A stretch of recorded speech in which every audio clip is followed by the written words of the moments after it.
There's really no feeling like competitive Overwatch. Almost nothing in the world can make your heart race while you're sitting down on a couch or at a computer the same way winning a match by 25 centimeters can. Watching your rank skyrocket as you carry your team to victory. Well, that's the dream anyway. There are so many ways that someone can decide to rank up in Overwatch. For simplicity's sake, I've narrowed down the types into 4 categories. There are the true flex, the half flex, the mainers, and the one tricks. I'm not going to discredit any of these playstyles, these are all valid ways of playing the game, but there seems to be a rising popularity in the ever-controversial one tricks, and I'll get to that in a minute.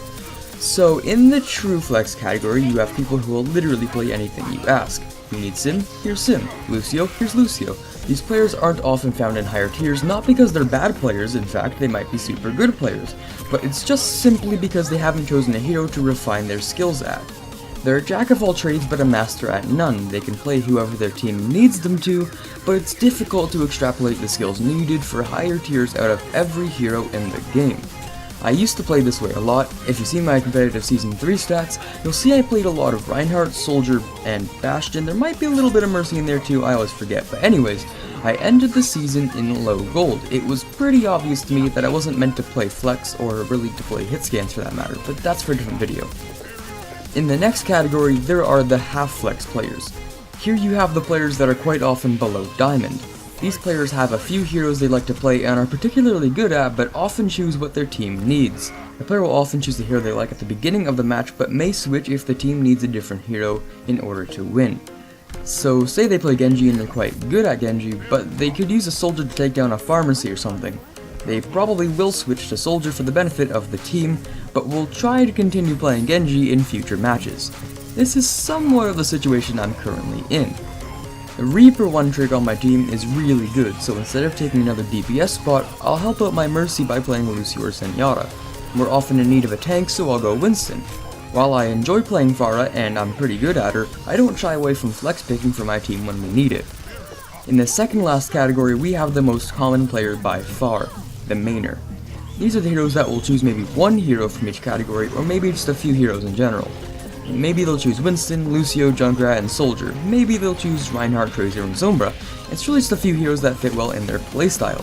Sombra and Tracer fit well into each other's playstyle because of the quick movement and a lot of mechanical skill, while having short-range hit-scan aiming.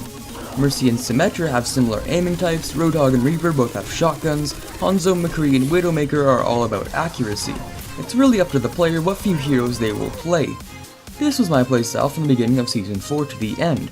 I played Pharah, Zenyatta, and Genji, and I switched off very rarely. Of course, this is probably the best way to rank up since you have good hero coverage, and you have good knowledge and skill with the heroes you chose. Okay, so here's the last category. It's probably what you've been waiting for this entire video, so here it is. The one tricks. So one tricks get a lot of bad rep in the Overwatch community because they're seen as players with very little skill since they only play one hero. They're also seen as extremely toxic because it's usually on a hero like Hanzo or Genji, maybe even Widowmaker. Now, true one tricks will play one hero every match for the entire match and never switch, which is kind of a gray area for me. On one hand, if you're good at a hero, go for it. On the other hand, if we could do better with a different hero and you don't want to switch, I'm a little less enthusiastic because I know you wouldn't be nearly as good on that hero than on your main even if you did switch, but that wouldn't make sense because you wouldn't be able to play that hero in the first place, so why would we be asking you to switch and it's also very confusing. Because Mercy mains get more SR for winning than they lose for losing, I guess. So they can actually climb with a low win rate, which doesn't exactly make sense to be completely honest. Like you're actually bringing down the team by playing a hero you have a 40% win rate on because you lose more often than winning, but it benefits you to keep playing them because you keep on climbing while the rest of your team is affected by it much more than you are, and this is the problem with one tricking.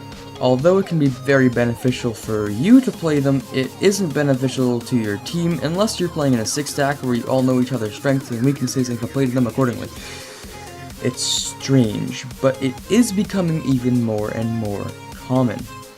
I myself do not one-trick, and I don't ever plan to one-trick, but since it's impossible to play every role equally and stay at my rank, it's a dilemma that should help itself rather soon, or the entire competitive community will start to crash with everyone starting to one trick. In a perfect world, one tricks can be matched up with other one tricks, with heroes that fit into a comp, but that's what we call professional Overwatch, where people just schedule their matches and create their own teams, and that's just not gonna happen in regular games.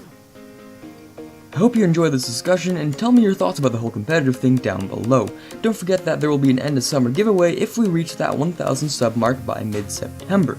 That's a lot of time, so I think we can make it. If you liked the video, let me know by hitting that like button down below. Let's see how many we can get. With that, this is Carter signing off, and I'll see you all next time.